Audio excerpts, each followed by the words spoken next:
모의고사 5회의 메인 매출 전표 부가가치세 문제죠. 499페이지부터 또 같이 풀어보도록 하겠습니다. 도시가스 요금이라고 되어 있네요. 도시가스 요금. 근데 이제 이런 도시가스, 그리고 전기 요금, 전화 요금 이런 그 영수증에서 시험이 나오면요, 요 하단을 좀 잘 보셔야 돼요. 하단을.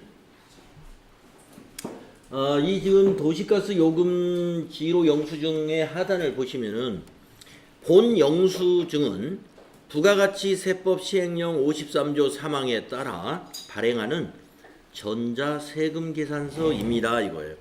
이걸 우리가 세금계산서로 인정을 해야 됩니다. 네. 세금계산서로 인정을 하게 되면 어떻게 되느냐. 공급가액이 있고 부가세가 있는 세금계산서, 그 중에서도 전자세금계산서로 인정을 하라, 이런 얘기입니다. 예, 그래서 전자 1번 눌러줘야 되고요. 그 다음에 부가세가 있는 세금계산서니까 51번 과세 매입으로 유형을 선택해야 된다는 거. 예. 자, 그것이 중요하고요. 그 다음에 이제 자료 설명 보겠습니다. 회사의 9월분 도시가스 요금 명세서이다. 전자세금계산서 발급분. 네. 작성일자를 기준으로 입력하고 납기일에 보통예금 계좌에서 자동이체된 거래 입력은 생략하시오, 이랬습니다.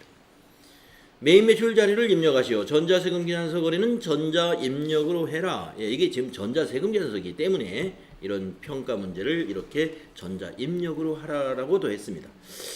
또 한 가지 여기서 특이한 사항은 뭐냐면 작성일자 기준으로 하고 보통예금에서 이체되는 거래의 입력은 오늘은 하지 말아라 하는 겁니다. 그러니까 여기 보면은 작성일자가 여기 지금 중간쯤에 여기에 있는데 10월 22일 날 이 한국도시가스가 이 지로 영수증을 작성을 했고 납부 마감일이 10월 31일이기 때문에 이날 아마 자동이체로 회사가 보통예금에서 자동이체를 시켜놨단 모양이에요. 그러니까 이날 거래를 회계 처리하는 게 아니라 이날의 거래를 회계 처리하라 이겁니다. 그러면 이 시점에서는 아직 우리가 요금을 납부한 게 아니니까 미지급금이 돼요. 차변은 비용 발생시키고. 자, 그러면 차변에 오는 비용은 도시가스 요금이다. 그러면 개정 과목이 뭐죠? 예, 수도광열비였습니다. 자, 그러면은 우리가 메인 매출 전표에 작성일자 10월 22일 날짜로 이렇게 입력을 했어야 돼요. 51번 과세 매입 9월 도시가스, 그 다음에 공급가액은 거기에 있는 표에 있는 대로 152 500원, 그리고 거래처는 한국으로 검색을 해서 한국도시가스 주식회사, 다시 한국 두 번째 있는 거 도시가스 주식회사. 전자세금 1번 하셔야 되고요. 분계는 이게 미지급금으로 처리해야 되기 때문에 혼합 분계를 해야 됩니다. 그리고 상품을 수도광열비라는 비용 계정 과목 815번으로 고쳤어야 되고요. 밑으로 내려와서 대변을 253번 미지급금으로 했어야 된다. 네, 금액은 167750. 그리고 마지막에 탭키를 눌러서 거래처가 한국도시가스 이렇게 떨어져 있어야 됩니다. 이렇게 하셨죠? 네, 잘했습니다. 자, 그 다음에 네 번째 문제는 매입거래 3점 계산서네요. 계산서는 세금이 없으니까 매입이면은 53번 유형으로 한다는 거. 자, 밑에 설명을 읽어보겠습니다. 화환을 샀는데 매출거래처 직원의 결혼식에 보낼 화환을 구입하고 발급받은 전자계산서랍니다. 결혼식에 보낼 화환이다. 거래대금은 보통예금 계좌에서 이체해서 지급했습니다. 그러면 대변이 보통예금이고 메인 매출 자료를 입력하시오, 이랬어요. 자, 여기서 이제 결혼식 직원에게 보낼 화환이다 이거죠. 그러면 비용을 접대비로 처리하면 되죠. 네. 자, 그래서 여러분이 접대비라고 해서 너무 성급하게 접대비 이걸 세금 계산서로 잘못 인식해가지고 54번 불공으로 하면 틀려요. 세금이 있어야 불공이죠. 이거 세금 없는 거니까 면세. 면세. 여러분 유형 잘 선택해야 됩니다. 그래서 이 날짜가 23일이죠. 10월 23일 날은 유형이 53번 면세라는 것입니다. 여기다가 축하화 3단.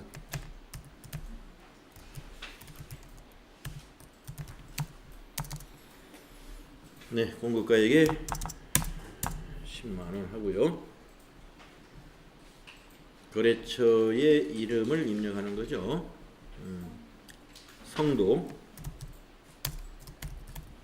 성도화원으로 했어야 되고, 전자계산서도 1번 해주는 거예요.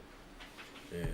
그리고 이제 분계는 아까 설명에서 거래대금은 보통예금에서 이체했으니까 혼합분계가 되는 거고요. 상품이 아니고 접대비더라 이겁니다. 813번 접대비로 계정과목을 고쳐야 되고요. 대변에 가서는 103번 보통예금이고 금액은 똑같이 10만원.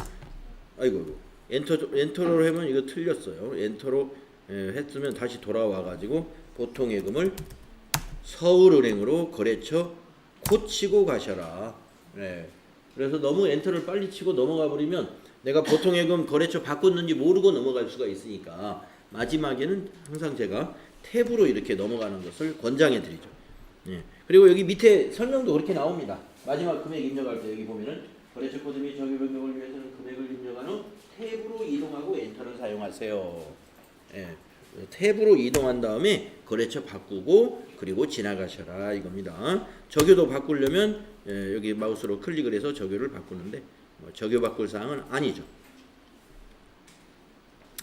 자, 그래서 보통예금 은행 거래처 꼭 바꾸는 거하고 또 잘못 인식을 해서 접대비 하면은 이게 너무 불공해, 너무 뭐라 그럴까요? 인식이 너무 세가지고 이게 세금 계산서로 착각을 하고 불공. 그런 사람들이 가끔 있더라고요. 아닙니다. 계산서는 무조건 면세. 뒤에가 3자로 떨어져요. 빨간 계산서는 13번, 파란색 계산서는 53번이더라. 다음에 5번째 매입거래, 이건 세금 계산서입니다. 세금이 있다는 얘기죠. 예, 철거 용역, 우리 재고자산 거래는 아니에요. 자료 설명을 보겠습니다. 상품 보관용 창고 신축을 위하여 취득한 토지의 기존 건축물을 철거하고 철거 비용을 자기압수표로 지급했습니다. 자기압수표는 현금이에요. 현금 거래니까 현금 분계하시면 되겠네요. 매입 매출 자료를 입력하시고 전자세금 계산서 거래는 전자입력이다. 자, 여기서 주의해야 될 게 뭐냐? 이걸 뭐냐면은 토지를 취득했는데 취득한 토지의 건축물을 철거하는 비용이다. 이게 바로 토지 관련 비용이에요. 그래서 토지는 면세이니까 토지 살 때는 부가세가 없었겠지만 그 철거 용역 회사인 한일용역은 과세 사업자예요. 그렇기 때문에 철거를 하고 비용을 청구할 때는 세금을 청구하게 돼 있다. 철거 비용 300만 원입니다. 그러면 우리가 돈 줄 때 부가세 포함해서 330을 줄 것이다. 이러니. 그래서 요 세액은 공제를 못 받는 불공에 해당이 되는 거예요. 그게 바로 54번 불공 유형입니다. 토지 관련 매입세 불공에 해당이 됩니다. 그래서 요 문제가 불공이에요. 자, 그래서 10월 27일자 매입 매출 전표에 여러분이 이렇게 했어야 된다. 유형을 54번 불공으로 하고 불공제 사유는 토지 1번 0번이네. 토지의 자본적 지출 그걸로 선택하시고 품명은 그 세금 계산서에 있는 거 그대로 그대로 쓰시는 거예요. 300만 원. 한일용역 전자세금 계산서니까 1번. 분계는 현금으로 자기압수표는 현금이죠. 그래서 현금 분계하시는데 상품은 고쳐야 되겠더라. 네. 토지. 예, 맞아요. 계정과목 중요하죠. 예. 철거 용역 이거 수수료 비용인가? 아닙니다. 토지를 취득하고 토지 위에 있는 못 쓰는 건물들 철거하는 데 들어가는 비용은 토지 취득원가에 포함시켜야 돼요. 네. 만약에 토지를 샀는데 임야를 샀어요. 근데 임야에다가 건축, 창고를 못 지으니까 이것을 대지로 변경해야 되네. 그래서 무슨 측량 회사에다가 대지로 지목 변경이라고 그러죠. 지목 변경을 요청해서 지목 변경 수수료 얼마를 지급했다. 그것도 토지. 왜? 지목이 바뀌면서 토지의 가치가 증가했죠. 자본적 지출이에요. 예, 토지의 지목 변경한 것들 자본적 지출. 그러니까 취득과 관련된 비용은 아니에요. 왜냐? 취득하고 한참 있다가 지목을 바꾼 거니까 그거는 취득 관련 비용이라서 토지로 보는 것은 아니고 취득 후에 지출하는 비용인데 토지라는 가치를 증가시키는 비용이다 이거예요. 예, 임야가 대지로 바뀌는 거니까. 그래서 이건 토지의 자본적 지출. 그래서 토지의 자본적 지출도 매입세 공제를 못 받습니다. 측량회사에서는 세금계산서를 끊어줄 때 부가세 넣어서 끊어줘요. 예, 부가세 내서. 그러나 그 매입세액은 공제 못 받는 거다. 지금 요 경우와 똑같아요. 예. 자, 그래서 토지 관련 매입세액에 관해서 여러분 불공이라고 하는 거 잘 기억하시고 자기압수표는 언제나 현금이다 하는 거. 받을 때도 현금, 우리가 지급할 때도 현금. 예. 그런데 당좌수표는 그렇지 않다는 거. 당좌수표는 타인이 발행한 것을 받으면 현금이지만 우리가 당좌수표를 발행했다면 당좌예금이라는 거. 얼마 전에 그 문제 하나 나왔죠? 당좌수표를 발행하여 지급했다. 예, 대변의 당좌예금.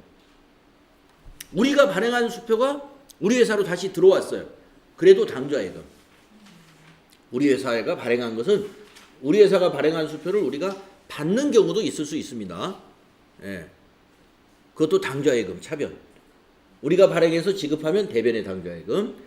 그러나 타인이 발행한 당좌수표는 받을 때도 현금, 그걸 내가 다른 사람에게 지불할 때도 현금. 타인 발행 당좌수표는 자기압수표하고 똑같아요. 이 자기압수표하고 타인 발행한 수표는 언제나 현금이에요. 자, 그래서 수표 쪽 정리를 한번 해봤고, 요거 우리 입력했죠? 자, 넘어가면은 이제 6번째 문제는 신용카드 매출전표더라 이겁니다. 영업부서 직원이 회식을 하고 법인카드로 결제했어요. 매입 매출 자료를 입력하시오. 네, 이 회식은 영업부서가 회식한 거기 때문에 접대비가 아니라는 말이죠. 만약에 거래처 직원들하고 회식을 했다 또는 식사를 했다 그러면은 법인카드로 결제했다 하더라도 매입 매출 전표에 입력해서는 안 되는 건이죠. 그거는 일반 전표에 놔야 돼요. 그러나 우리 직원들의 회식은 복리후생비니까 매입세 공제를 받을 수 있기 때문에 매입 매출 전표에 우리는 입력한다. 자, 그러면 한번 입력을 해보는데요. 여러분 매입 매출 전표 입력하실 때 날짜 잘 확인하시고 요 합계 금액 입력하는 거 여러분 아시죠? 요 합계 입력하시고 날짜 잘 체크하시고 BC카드 거래처, BC카드 또 거래처 입력할 때는 BC카드가 아니라 여기 세화 식당 이름을 거래처로 넣는 거고 카드사 입력할 때 여기 BC카드 넣는 거죠. 자, 그래서 이건 우리가 카드를 지출한 거니까 57번 카과 매입이 되겠네요. 그래서 10월 31일자에 유형은 57번 카드과세 매입 카드사는 BC카드 선택을 잘 해주시고 품명에다가는 회식비 이런 식으로 쓰시고 공급가액에다 합계 128700 그리고 거래처는 이제 그 식당을 쓰는 거예요. 세화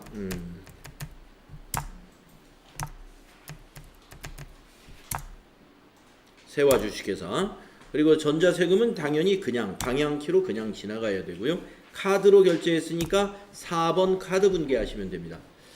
자, 상품이 아니기 때문에 811번 복리후생비로 이거 고쳐야 되고요. 미지급금은 맞아요. 부가세 대급금도 맞습니다. 공제받을 수 있는 세액입니다.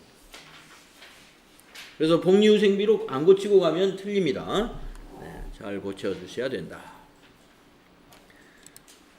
자, 그 다음 문제는 7번째 문제인데요. 부가가치세 납부에 대한 회계 처리를 해라. 납부에 대한 회계 처리는 되게 쉬운 거예요. 네. 자, 영수증을 받아왔어요. 네, 여기 아마 우체국에다 세금 납부를 한 모양입니다. 동대문 세무서에다가 858만 1,000원을 납부했다는 거예요. 밑에 자료 설명을 읽어봐요. 2019년 1기 확정 부가가치세 신고에 따른 부가가치세액을 서울은행 보통예금 계좌에서 이체하여 지급한 영수증이다. 그러면 보통예금은 대변이다. 대변 확실하죠? 그러면 차변에 오는 건 미지급 세금이다. 부채감소 미지급 세금. 자, 평가 문제. 6월 30일에 부가가치세 정리분계를 참고하여 납부에 따른 거래 자료를 입력하시오. 뭐 그냥 입력해도 아마 맞을 확률이 매우 높은데 그래도 참고를 한번 해보겠습니다. 6월 30일자 일반 전표를 참고해야 되죠.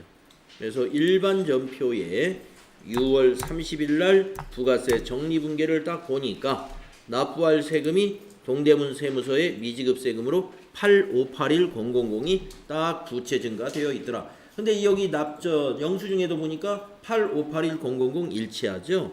그래서 오늘은 이 미지급 세금이 대변에 가는 게 아니라 오늘은 차변에 오겠구나. 그리고 거래처 동대문 세무서 걸어야 된다는 것이죠. 자, 그래서 오늘 날짜로 바꾸는데 이 납부에 대한 건 일반 전표에 넣어야 돼요. 매입세액 전표에, 매입 매출 전표에 입력할 일이 없죠. 그래서 7월 25일이 영수증을 보시면 나와 있습니다. 그래서 오늘은 차변의 미지급 세금 미지하시고 261번이었고 거래처 동대문 세무서 금액을 8581 플러스 맞네요. 그리고 대변이 103번 보통예금이죠. 서울은행이었나요? 네, 서울은행 코드 걸어주시면 되겠다.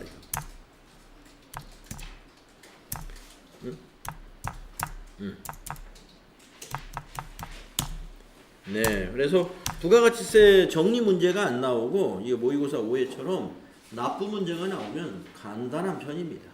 네. 자, 이렇게 해서 부가가치세 문제 24점짜리를 다 마쳤고 이제 남은 것은 결산 문제하고 장부 조회 문제가 남았는데 뭐 특이한 사항이 없는지 모르겠네요. 수동 결산 한번 보겠습니다. 자, 자료 설명 1번. 2019년 12월 31일 현재 보유하고 있는 단기 매매 증권의 내역은 다음과 같다. 네, ABC 회사 거 100주 가지고 있는데 2019년 12월 31일 한 주당 가격, 이게 공정가치죠. 평가 전에 장부 금액이 370만 원이다. 하하, 이 단가를 안 알려주고. 자, 그러면 우리도 단가를 알 필요 없이 공정가치를 100개를 곱해서 한번 계산을 해보죠. 그러면은 100주 곱하기 200이니까 동그라미 2개를 더 붙이면 되는 거죠. 그랬더니 452만 원이구나. 4,520000. 자, 따라서 평가 전 우리가 지금 결산일에 우리 단기 매매 증권을 말이죠. 공정가치에 의해서 평가하잖아요. 그래서 평가 전에 370이었으니까 지금 우리는 결산 시점에 주식당 가격으로 100주를 곱해보니까 이 금액이에요. 그러면 증가했습니다. 그 차액이 자산의 증가에 해당이 되죠. 차액이 얼마 나오나요? 82만 원이요. 자, 그러면 차변의 단기 매매증권 자산 증가 82만 원. 대변에는 단기 매매증권 평가 이익 수익 발생 82만 원. 자, 1번부터 먼저 입력하겠습니다. 일반 전표에 가가지고 12월 31일 날짜로 차변의 단기 매매증권 107번 82만원 증가시키고 대변의 단기 매매증권 평가 905번입니다. 비슷비슷한 이름들이 많으니까 잘 고르십시오. 단기 매매 증권 평가 익 이렇게 되어 있습니다. 자, 이렇게 해서 한 건 해결했고 하나가 더 있었어요. 2번. 취득 시 자산 계정으로 계상한 소모품 중 기말 현재 미사용 소모품은 40만 원이다. 이것도 까다롭게 낸 겁니다. 자, 미사용 소모품을 알려준 걸 요걸 자산 처리하라는 말이 아니에요, 이게. 왜냐면 취득 시 자산 처리했다는 거예요. 그런데 미사용된 거 40만 원. 우리가 지금 알아야 될 금액은 사용 금액을 알아야 돼요. 그러니까 이 문제만 요 자료 설명 가지고는 사용 금액을 알 수 없으니까 합계잔액시산표로 가야 돼요. 합계잔액시산표로 40만 원으로 회계 처리한 사람들은 다 틀렸습니다. 네. 왜냐면 취득 시 자산 처리했는 걸요. 그러니까 우리는 결산 때는 비용 처리할 거, 사용 금액을 산출해 내야 돼. 그래서 합계 잔액시산표에 가가지고 현재 즉 12월 31일 결산하는 날 시점으로 소모품 자산이 얼마로 잡혀 있는가를 보는 겁니다. 140이에요. 근데 재고가 40이라는 얘기잖아요. 그러면 사용이 얼마예요? 100이더라 이겁니다. 이것을 40으로 고치는 작업을 해야 돼. 이게 지금 140인데 40으로 고치려면은 빼기 100만 원 해줘야 되죠.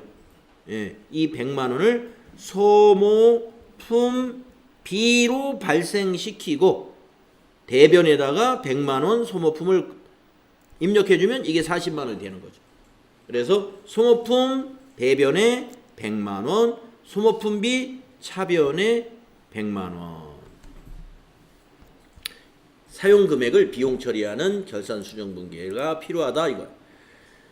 자, 그래서 대변의 소모품 자산 감소 100만 원이 되고요. 차변은 소모품 B 830번 비용 발생 100만 원.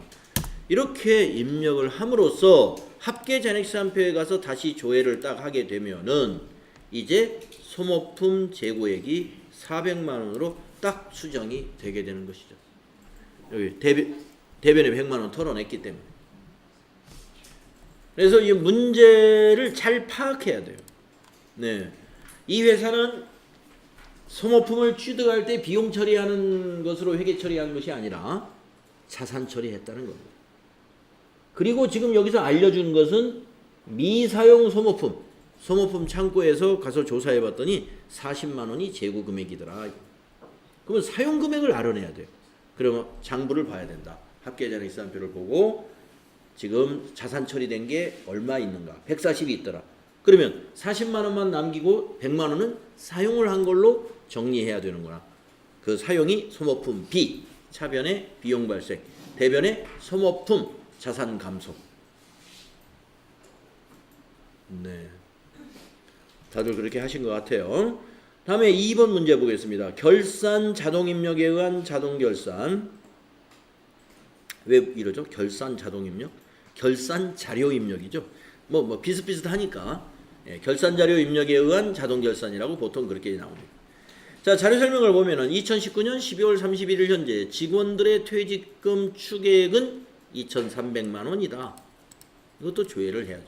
수동 결산 또는 자동 결산 메뉴를 이용하시오. 왜 이게 조회가 필요하느냐? 작년에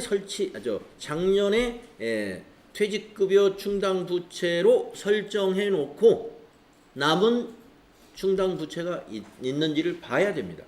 있다면 그 금액을 뺀 나머지만 입력을 하고 전표 추가를 해야 돼요.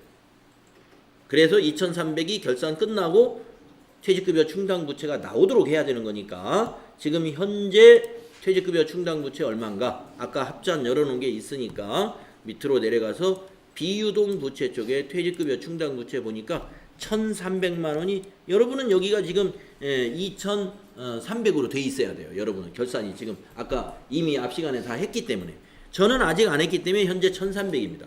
아하, 그러면 2,300이 추계액인데 1,300이 부채 잔액이 있으니까 1,000만 원만 추가로 더 설정하면 된다. 그래서 여러분은 시험지에다가 입력할 것을 1,000만 원만 입력하겠다 하고 딱 메모해 둬야 돼요. 그러면 나중에 여기 2,300이 되는 거예요. 자, 그러면 우리가 이렇게 한다. 자동 결산으로 하는 거예요.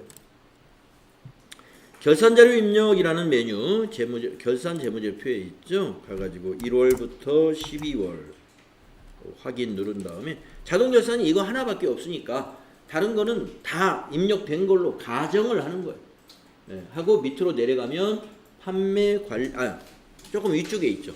여기 판매관리비 바로 밑에 퇴직급여 1,200 바로 이 자리입니다. 퇴직급여 충당부채 위치 잘 찾으세요. 퇴직급여 1,200.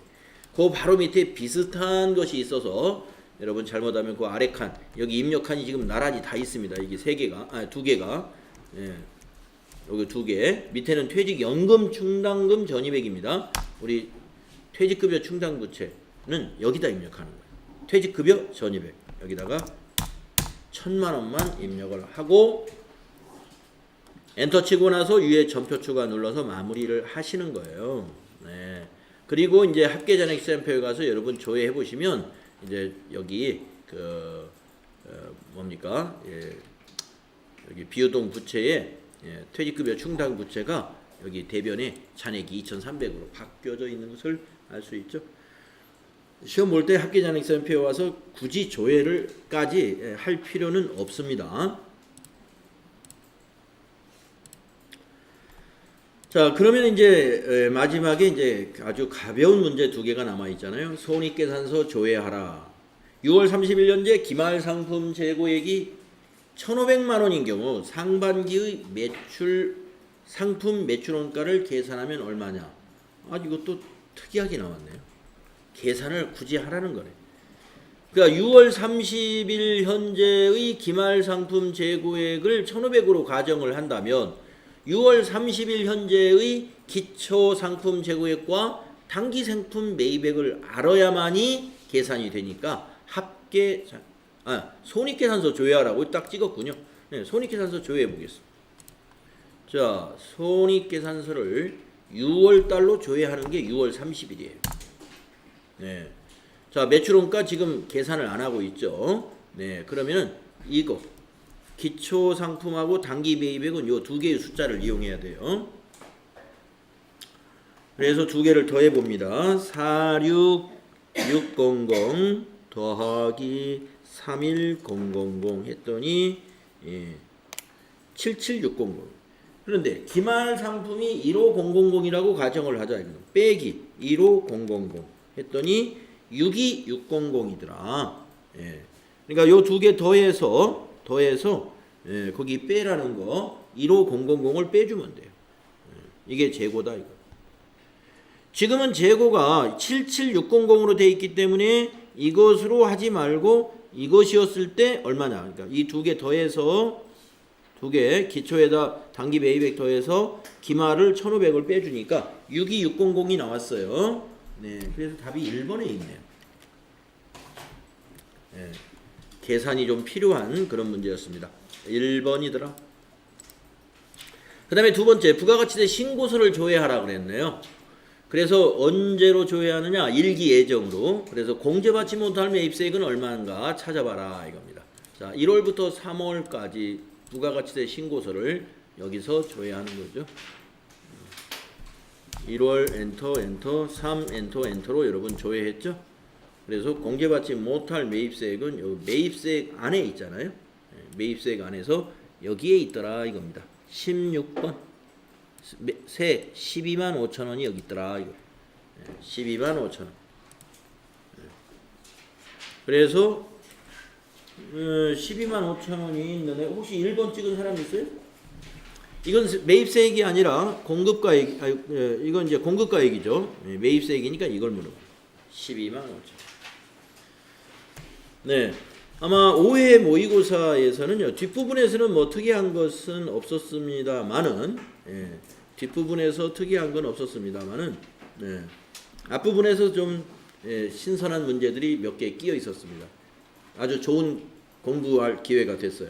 그 다음에 참고로 방금 부가가치세 조회 문제가 이렇게 나왔어요. 1월부터 3월까지로 이렇게 조회를 했는데 이것도 이제 질문을 하셨기 때문에 옛날에 자 이거 조회를 해서 답을 맞췄어요. 12만 5천 원.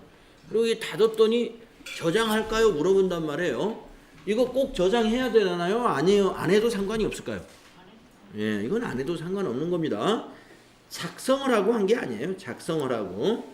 그러니까 조회해서 답만 맞추면 되는 거니까 이거는 이 사람이 제대로 조회했나 이걸 확인 안 합니다. 그러니까 저장을 안 해도 되고 해도 아무 상관이 없는 거고. 예, 여러분 뜻대로 하시면 돼요. 그거 저장 안 했다고 와서 걱정하실 필요가 없다. 그러나 이제 이런 조회 문제가 아닌 이제 뭐 작성하시오 이런 문제에서는 만약에 작성하라 이렇게 나오면 부가가치세 신고서를 작성하라 그러면 조회해가지고 저장해 두어라 이 뜻이에요. 예, 부가가치세 신고서를 작성하시오 이런 말이 나오면 저장하라는 뜻이에요. 이거는